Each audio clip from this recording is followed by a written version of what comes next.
അടിപൊളി. ഈ സാധനത്തിൻ്റെ ഡ്രോയാ. ഞാൻ കിച്ചണിൽ ഇങ്ങനെ ഫ്രീ ആയിരിക്കുന്ന സമയത്ത് ചുമ്മാ ഒരു തോന്നല് എനിക്കൊരു പപ്സ് കഴിക്കണം. അങ്ങനെ നേരെ പേസ്ട്രിയിൽ പോയി. പേസ്ട്രിയിൽ നിന്ന് നേരെ ഒരു ഡ്രോ ഉണ്ടായിരുന്നു അവിടെ ബാക്കിയായിട്ട്. എന്തോ മറ്റേ ഹോട്ട് ഡോഗിൻ്റെ ഇതടിച്ചതിൻ്റെ ബാക്കി ഡ്രോ. അപ്പോൾ അതെന്ത് ചെയ്ത് നേരെ എടുത്ത് കുറച്ച് അളവൊക്കെ വെച്ച് നല്ല സെറ്റാക്കി കട്ട് ചെയ്ത്, അങ്ങനെ കട്ട് ചെയ്ത് കുറച്ച് സമയം കഴിഞ്ഞിട്ട് ഞാൻ എന്ത് ചെയ്ത് അതിൻ്റെ മുകളിൽ കുറച്ച് മറ്റേ ചിക്കൻ്റെയും കുറച്ച് ബാക്കിയുണ്ടായിരുന്നു. അങ്ങനെ ഞങ്ങൾ നാട്ടിലെ സ്റ്റൈലിലെ ഒരു പപ്സ് ഉണ്ടാക്കാന്നുള്ളൊരു പ്ലാനിങ്ങിൽ അങ്ങനെ പപ്സൊക്കെ ഇങ്ങനെ ഉണ്ടാക്കി കഴിക്കുന്ന ഒരു വീഡിയോ ആണിത്. അപ്പം എന്തെങ്കിലും ഒരു ഡൗട്ടൊക്കെ ഉണ്ടെങ്കിൽ നിങ്ങൾക്ക് കമൻ്റായിട്ട് അയക്കാം. ഈ കാണുന്നതിൻ്റെ സാധനമാണ്, വേറെ പണിയൊന്നുമില്ല. ഓക്കെ, അപ്പോൾ വീഡിയോ എല്ലാവരും കാണാൻ ഇഷ്ടപ്പെട്ടാൽ ലൈക്ക് ചെയ്യുക, സബ്സ്ക്രൈബ് ചെയ്യുക. ബൈ. വീഡിയോ മൊത്തം കണ്ടോ. ഏകദേശം ഒരു പ്രോസസ്സിൻ്റെ എന്താ പറയുക, നമുക്ക് പെട്ടെന്ന് പഠിക്കാൻ പറ്റുന്നൊരു സാധനം തന്നെയാണ് പപ്സൊക്കെ. ചുമ്മാ നമ്മൾ ഈ കാണുന്ന ഒരു ഇത് മാത്രമേ ഉള്ളൂ, സിമ്പിൾ പണിയാണ്. Okay, try. പിന്നെ അളവും കാര്യം മെഷർമെൻറ്റും ഒന്നുമില്ല. ഞാൻ ചുമ്മാ ഒരു ആർത്തി കൊണ്ട് കഴിക്കുന്നുള്ളൂ. പിന്നെ സ്കെയിലൊക്കെ വെച്ചുകൊടുക്കുന്നത് വെച്ചാൽ ഒരു ഫസ്റ്റ് കട്ട് ചെയ്തപ്പോൾ കുറച്ച് ഒരു ഭാഗത്ത് വലുതൊരു ഭാഗത്ത് ചേർത്ത്, പിന്നെ ചതുരം പോലെ ആക്കി, ചതുരമല്ല സ്ക്വയർ പോലെ ആക്കി കഴിഞ്ഞാൽ വൃത്തിക്ക് മടക്ക് കിട്ടുമെന്ന് വിചാരിച്ചുകൊണ്ട് അങ്ങനെ ആക്കിയ. കാരണം ഇത് ലാസ്റ്റ് വന്നപ്പോൾ ഞാൻ തന്നെ കേട്ടിട്ടില്ല, ഫിനിഷിങ് എനിക്കത് കാണാൻ പറ്റും. പിന്നെ ഒരു 100 ഒരു 5-12 മിനിറ്റ് കൊണ്ട് സാധനം കുക്കാവേ. ഓരോ ടൈമൊന്നും വേണ്ട, ഒരു 12 മിനിറ്റ് കൊണ്ട് സംഭവം കുക്കാവും. നല്ല സൂപ്പർ സാധനം, എനിക്ക് ഭയങ്കര ഇഷ്ടപ്പെട്ടു.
ഓൾറെഡി ആയടാ ഓൾറെഡി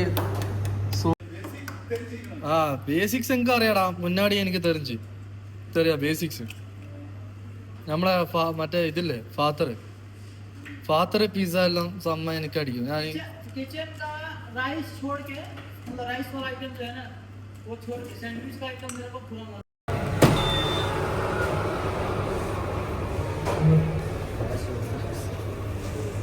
അങ്ങനെ പബ്സ് ഇങ്ങനെ ഏറെക്കുറെ ആയിട്ടുണ്ട്. അതിൽ നിന്ന് തേക്കണം ബട്ടർ തേക്കണ്ട അല്ലേ ഇല്ലേ ഓൾറെഡി അല്ലേ?